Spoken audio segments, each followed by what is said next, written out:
vois, c'est pas juste, ils visent au millimètre près, ils Ouais. atteindent la cible. Ouais. C'est-à-dire que nous, si on envoie 10 missiles, on peut plus Éthique. T'as pas écouté ce que j'ai dit. Prenons un exemple beaucoup mieux. Je te dis maintenant la guerre du Golfe. T'as 39 Scuds qui tombent sur Tel Aviv et Ramat Gan. Chacun, il a 350 kilos d'explosifs. You know, tu sais que c'est 350 explosifs? 20 kilos d'explosifs, tu passes bien dans la yeshiva, il n'y a plus rien. 350, il y a eu 10 000 appartements détruits. 10 000 appartements. On ne pouvait rien faire contre les Scuds. Rien. Qu'est-ce qu'ils ont fait? Tous Télim.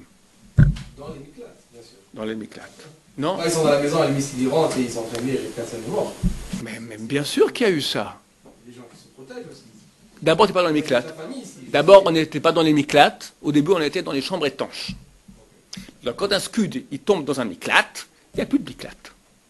Il y a eu un cas. Ils sont descendus, au début, on que c'était gaz. Attends, je te raconte quelques petits miracles. Là, on a encore 3 minutes.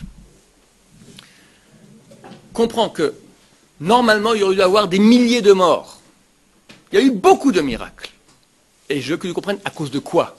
Pas parce qu'on est fort. À la guerre du Golfe, Israël était 0. Nul. 0.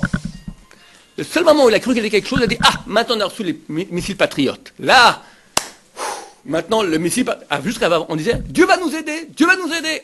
Ça marchait. Maintenant, ah, le patriote va nous aider. Ils ont envoyé le patriote, il y a eu un mort. Le seul mort, le jour où on a envoyé les patriotes. Avant, on a fait autre chose, on a prié à Dieu. Et ça marchait. C'est un truc, il y a eu les photos dans le journal, ça a apparu beaucoup plus tard. Mon Chavruta à l'époque, lui, il habite à Rabat Gan. Ils ont bouclé tout le quartier. C'est une histoire de fou, mais écoute-la bien. Il y a un Scud qui a traversé le toit, il n'a pas explosé. Il a traversé tous les étages, comme ça. Il est arrivé au dernier étage, il y avait un magasin en bas. Le type était religieux.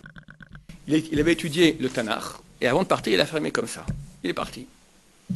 On l'appelle au milieu de la nuit, viens, il y a un Scud dans ton magasin. S'il y a un Scud dans mon magasin, il n'y a plus de magasin. Pourquoi je dois venir? Viens ouvrir la porte. Pourquoi ouvrir la porte? Il y a un Scud dans mon magasin, je dois ouvrir la porte. Il n'y a plus de porte non plus.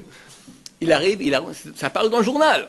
Il a dit, j'en crois pas. On voyait le Scud comme ça, il a traversé le plafond, il s'est arrêté comme ça au-dessus du livre. Il n'a pas explosé. Au-dessus du livre, il n'a pas explosé. Les Miklat, tous ils ont entendu qu'il y a un missile arrivé, ils sont tous descendus au Miklat. Il est cadenassé. Alors qui a la clé? Qui a la clé? Personne. Bon, qu'est-ce qu'on fait vite? Il ne reste plus que 20 secondes. Tout le monde court, va dans le Miklat de la maison à côté. Le missile arrive, boum, il explose le Miklat. Durant cette guerre maintenant là de Gaza, il y a eu un miracle, un vrai miracle. À Ashdod, il y a un kollel dans le port de Ashdod. Ils n'ont pas de Miklat, ils n'ont pas d'abri. Chaque fois qu'il y avait la sirène, ils allaient, il y avait un petit grenier à côté, comme ça ils se cachaient, tous l'un sur l'autre, comme ça, très très serrés, l'un contre l'autre, comme ça, dans le petit grenier. Un jour, c'est un miracle à l'envers. Il y a eu un missile qui est envoyé un Qassam de Gaza, la sirène n'a pas sonné. Et jusqu'aujourd'hui, personne ne comprend comment ça se fait que la sirène n'a pas sonné. Il est tombé où ce missile? Dans le petit grenier. Ça, c'est un miracle. Le plus grand miracle de la guerre, c'est Nachman Shai qui l'a, de la guerre du Golfe. Nachman Shai, c'était le porte-parole de l'armée. Il a dit, je ne peux pas tout raconter, mais moi je porte la kippa maintenant. Il a dit, il est venu dans une yeshiva, il y avait une séouda, un repas de remerciement à Dieu des miracles de la guerre. Il dit, je ne porte pas la kippa uniquement parce que je suis dans une yeshiva, si je pouvais, la porterais toute la journée. Vous n'imaginez pas les miracles qu'il y a eu durant la guerre. Il faut raconter une seule chose. Saddam Hussein menaçait sans cesse qu'il allait détruire Tel Aviv dans les flammes. Et nous, à la radio, on entendait. On comprend que la guerre du Golfe, elle a commencé au mois d'août. Au mois d'août, c'était le 11 Av. Saddam Hussein rentre au Koweït. Dès ce moment, Bush menace qu'il va attaquer l'Irak. Il amène des soldats dans l'armée saoudite, il commence. Il fait un ultimatum. Et ça a duré pendant 6 mois. La guerre a commencé en janvier. Gimel Shvat, c'était février. 17 février, c'était le Gimel Shvat, le 3 Shvat.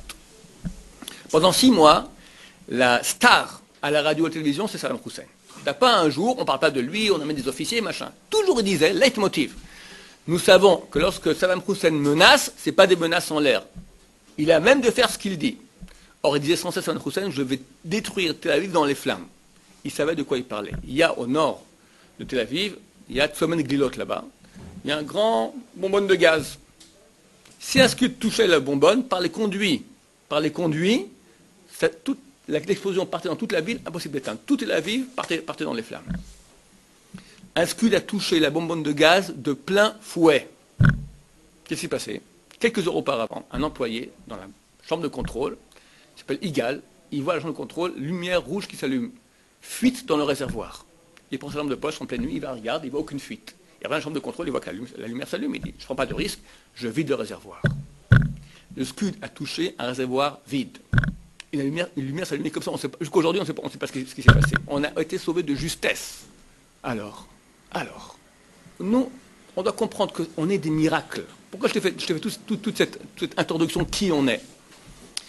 Alors je ne dis pas qu'il ne faut pas des gens alarmés. Aujourd'hui, il faut, parce qu'on n'est pas tous dans la religion, on n'est pas tous Moshe Rabbeinu ou Yoshua bin Nun. Mais si quelqu'un me dit maintenant, je vais dans le 99% ou dans le 1%, ben viens dans les commandos. Ceux qui aident vraiment, c'est ici. Là-bas, c'est la Ishtadlout, il faut.